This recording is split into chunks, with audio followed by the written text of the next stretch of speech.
ಓಂ ಸಾಯಿರಾಮ್. ಎಲ್ಲ ವೀಕ್ಷಕರಿಗೂ ಜ್ಯೋತಿಷ್ಯ ವಿದ್ವಾನ್ UM ರಾವ್ ಮಾಡುವ ನಮಸ್ಕಾರಗಳು. ಇಂದಿನ ವಿಷಯ ಮನೆಯಲ್ಲಿ ಶುಭ ಕಾರ್ಯ ವಿಚಾರ ಬಗ್ಗೆ. ತಾವು ತುಂಬ ಬೇರೆ ಎಲ್ಲ ಕಾರ್ಯಕ್ರಮಗಳು ಹೋಗ್ತಿರ್ತೀರಿ, ನಿಮ್ಮನಲ್ಲಿ ಶುಭ ಕಾರ್ಯಗಳು ಆಗ್ತಿರಲ್ಲ. ಯಾಕೆ ಶುಭ ಕಾರ್ಯ ಆಗ್ತಿರಲ್ಲ? ಒಂದು ಶುಭ ಕಾರ್ಯಗಳಲ್ಲಿ 108 ಶುಭ ಕಾರ್ಯಗಳಿದ್ದಾವೆ. ಮದುವೆ ವಿಷಯ ಆಗ್ಬೋದು, ಮದುವೆ ಜಲ್ದಿ ಆಗ್ತಿರಲ್ಲ. ದೊಡ್ಡ ಮದುವೆ ಫಸ್ಟೇ ಸುಮಾರು ಒಂದು 5-10 ವರ್ಷ ಮದುವೆ ಆಯಿತು, ಮನೆಯಲ್ಲಿ ಯಾವುದೋ ಕಾರ್ಯ ನಡೀತಾ ಇಲ್ಲ ಅಂದ್ರೆ ಮಕ್ಕಳು ಆಗ್ತಿರಲ್ಲ. ಈ ಗೊಂದಲದಲ್ಲೇ ತುಂಬಾ ಇರ್ತಿರ್ತಾವು. ಮನೆಯಲ್ಲಿ ಯಾವುದೂ 10 ವರ್ಷ ಆಯಿತು, ಶುಭ ಕಾರ್ಯಗಳು ಯಾವುದೂ ಆಗ್ತಾ ಇಲ್ಲ ಅಂದಾಗ ನಿಮ್ಮ ಮನೆಯಲ್ಲಿ ನಿಮ್ಮಲ್ಲಿ ಕಾಡ್ತಾ ಇರತಕ್ಕಂಥ, ನಿಮ್ಮಲ್ಲಿ ನಡೀತಾ ಇರೋಂಥ ದೋಷಗಳು, ನಿಮ್ಮ ಮೇಲೆ ನೆಗೆಟಿವ್, ನಿಮ್ಮ ಕುಟುಂಬ ಮೇಲೆ, ನಿಮ್ಮ ಸ್ಥಳದಲ್ಲಿ ಇರುವಂಥದ್ದು ಸ್ವಲ್ಪ ನಿಮ್ಮ ಮೇಲೆ ಪ್ರಯೋಗ ದೋಷನೂ ಆಗಿರ್ಬೋದು. ಆ ಕಾರಣದಿಂದ ನಿಮ್ಮ ಮನೆಯಲ್ಲಿ ಯಾವುದೋ ಒಳ್ಳೆ ಮದುವೆ ಆಗಿರಲ್ಲ, ಒಳ್ಳೆ ಸಂಬಂಧಗಳು ಬರಲ್ಲ.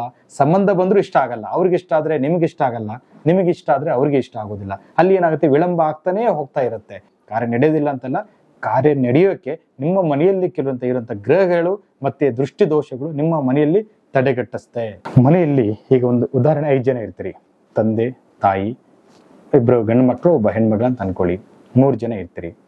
ಈ 3 ಜನ ಇದ್ದಾಗ ಈ ಗಂಡು ಮಗನಿಗೆ ಅವನು ಎಲ್ಲೆಲ್ಲೋ ಹೋಗ್ತಿರ್ತಾನೆ, ಹೊರಗಡೆ ಕೆಲಸ, ಕಾರ್ಯ, ಉದ್ಯೋಗ. ಅವನು ಯಾವುದಾದ್ರೂ ಪ್ರಯೋಗ ದೋಷ ಸ್ಥಾನದಲ್ಲಿ ಹೋಗಿ ಅದೇನಾದ್ರೂ ಪ್ರಯೋಗ ದಾಟಿ ಬಂದ ಅಂದ್ರೆ ನಿಮ್ಮ ಮನೆಯಲ್ಲಿ ಆ ಕಾರ್ಯಕ್ಕೂ ಅದು ನಿಮ್ಮ ಕುಟುಂಬಕ್ಕೆ ಸಂಬಂಧ ಬೀಳುತ್ತೆ. ನಿಮ್ಮ ಯಜಮಾನರು, ಮನೆಯ ಹಿರಿಯ ವ್ಯಕ್ತಿ ಏನಾದ್ರೂ ಯಾವುದೇ ಒಂದು ಮೋಕ್ಷ ಸ್ಥಳಕ್ಕೆ ಹೋಗಿ, ಮೋಕ್ಷ ಸ್ಥಳದ ಹಂಗೆ ಸ್ನಾನ ಮಾಡ್ಲಾರ್ದು ಹೊರಗೆ ಬಂದ್ಬಿಡ್ತಾರೆ. ಅವ್ರಿಗೆ ಏನ್ ಬಿಡು ನಡೆಯುತ್ತೆ, ಸ್ನಾನ ಮಾಡ್ಲಾರ್ದು ಬಂದ್ಬಿಡು, ಏನಾಗಲ್ಲ ಅಂತ ಹುಟ್ಟ ಬಟ್ಟೆ ಮೇಲೆ ಇದ್ಬಿಡ್ತಾರೆ. ಅದು ನಿಮ್ಮಲ್ಲಿ ಕೆಲವು ಎನರ್ಜಿಯಾಗಿ ತೊಂದರೆಯಾಗಿ, ನೆಗೆಟಿವ್ ಆಗಿ ತೊಂದರೆಯಾಗಿ ಕಾಡ್ತಾ ಇರುತ್ತೆ. ಅದು ಒಂದು. 2ನೇ ವಿಷಯ, ಮಗಳ ವಿಚಾರದಲ್ಲಿ ಮತ್ತೆ ಮನೆಯ ಸ್ತ್ರೀ ವಿಚಾರದಲ್ಲಿ ದೃಷ್ಟಿ ಆಗಿರುತ್ತೆ. ತುಂಬಾ ದೃಷ್ಟಿ ಮನೆಯಲ್ಲಿ ಬರತಕ್ಕಂಥ ಜನಗಳು, ಕೆಲವು ಒಳ್ಳೆ ದೃಷ್ಟಿ, ಕೆಟ್ಟ ದೃಷ್ಟಿ ಅಂತ ಹೇಳ್ತೀವಿ. ಈ ದೃಷ್ಟಿನೂ ಆಗಿರುತ್ತೆ. ಆಮೇಲೆ ಪ್ರಯೋಗ ದೋಷ, ನಿಮ್ಮ ಮೇಲೆ ಸ್ವಲ್ಪ ಪ್ರಯೋಗ ದೋಷ ಆದ್ರೂ ಆ ಮನೆಯಲ್ಲಿ ಕಾರ್ಯಗಳು ಯಾವುದೂ ನಡೆಯಲ್ಲ.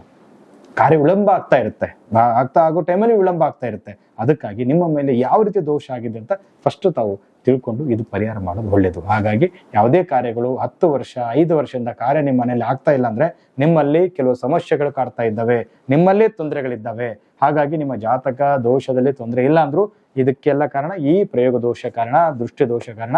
ನೀವು ಹೊರಗೆ ಬರುವಂತ ಜಾಗ, ಹೋಗಿ ಬಂದ ಜಾಗನೂ ಕಾರಣ ಆಗಿರುತ್ತೆ. ಹಾಗಾಗಿ ಇದು ಸರಿಯಾದ ಒಂದು ಸೂಕ್ತವಾದ ಪರಿಹಾರ ಮಾಡೋದು ತುಂಬಾ ಒಳ್ಳೆಯದು. ನಮಸ್ಕಾರ. ಇದು ಇವತ್ತಿನ ಮಾಹಿತಿ. ಮುಂದಿನ ದಿನಗಳಲ್ಲಿ ಮತ್ತೆ ನಿಮಗೆ ಬೇರೆ ಬೇರೆ ವಿಚಾರಗಳನ್ನು ತಿಳಿಸ್ತೇನೆ. ಹಾಗೇನೆ ನಾವು YouTube ಚಾನಲ್ ಫಾಲೋ ಮಾಡ್ತಾ ಇರಿ. ಒಳ್ಳೆಯದಾಗಲಿ. ಓಂ ಸಾಯಿರಾಮ್.